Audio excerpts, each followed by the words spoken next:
And we're going to bring in Courtenay Brown, economics reporter for Axios, and Jonathan Hillman, a senior fellow for Geoeconomics at the Council on Foreign Relations.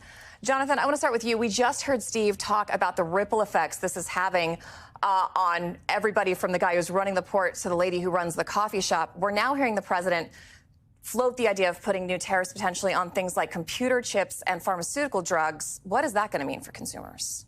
So we saw over the weekend a little bit of relief and some exclusions for some very high tariffs that were placed on Chinese products, especially for smartphones and a range of other electronics. I think that was done because the pain would have been quite severe if those were left on. However, though, U.S. officials have assured us that, don't worry, there are more tariffs coming. And so they've announced just yesterday that they'll be beginning a national security investigation into semiconductors as well as pharmaceuticals. So the timetable on that is a little bit uncertain, but we can expect tariffs to come in both areas. Courtney, those seem like two very different products for a couple of reasons to me, and you can tell me if I'm an idiot, which I might be. But with things like laptops and electronics and chips, you know, folks can wait on that. They don't have to buy it if they can't afford it. But for things with pharmaceuticals, you know, is it realistic, if there's a production gap, to expect Americans who need a drug that's coming from overseas to not be able to get it for a long period of time or get it at an exorbitant price? Right. Exactly how you say. There are some things that can be deferred. There are some things that are more discretionary than other goods. Drugs, not one of them.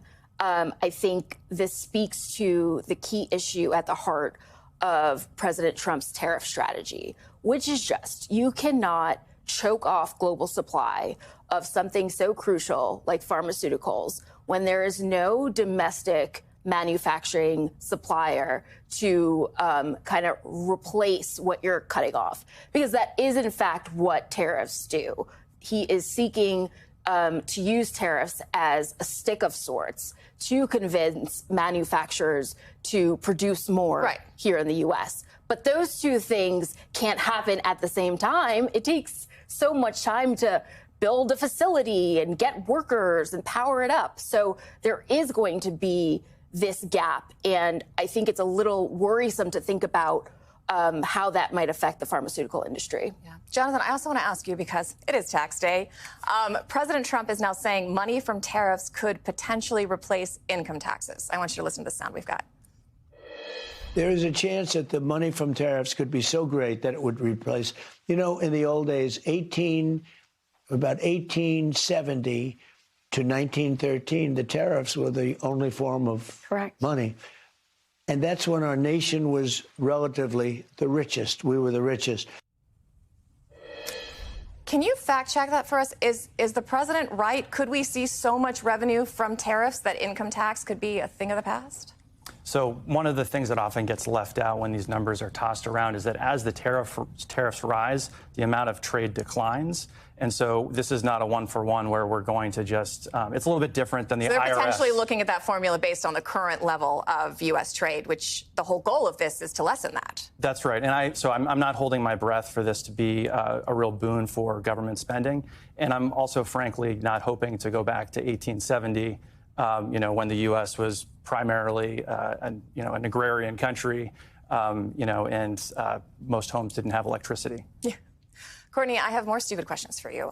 One of the things that I've been wondering and should probably know the answer to but don't is, when these tariffs are collected, where does that money go? What agency actually gets it? Who's holding it? How soon do you think we're going to see tariffs start to come in? Is it immediately? Are they already coming in? And how soon does it take to kind of ramp up to make sure all goods, like if it's on the water today, is it getting hit with that tariff? If it was on the water last week, can you kind of walk us through where the money goes? I think this is the biggest untold story of what's happening with tariffs right now. A story that I'm working on, by the way.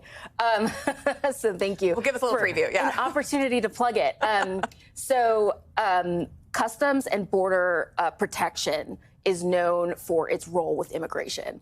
But there's also a huge part of that agency that collects tariffs. And guess what?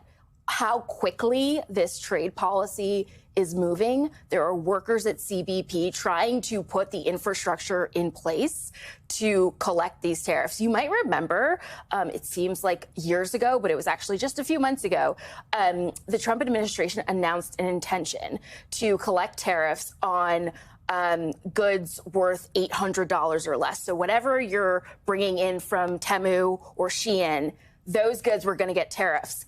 And then they had to come back and say, just kidding, can't do that yet. We don't exactly have the infrastructure in place to collect the revenue.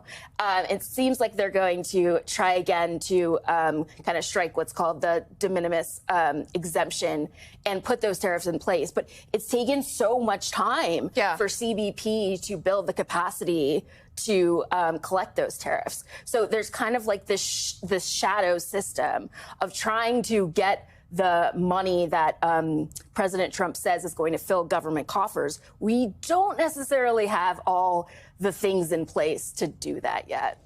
And CBP's got a lot on its plate right now. Exactly. Jonathan, I also want to ask you, China's president is on a bit of a charm offensive across Southeast Asia. He urged Vietnam to, quote, oppose unilateral bullying and uphold free trade.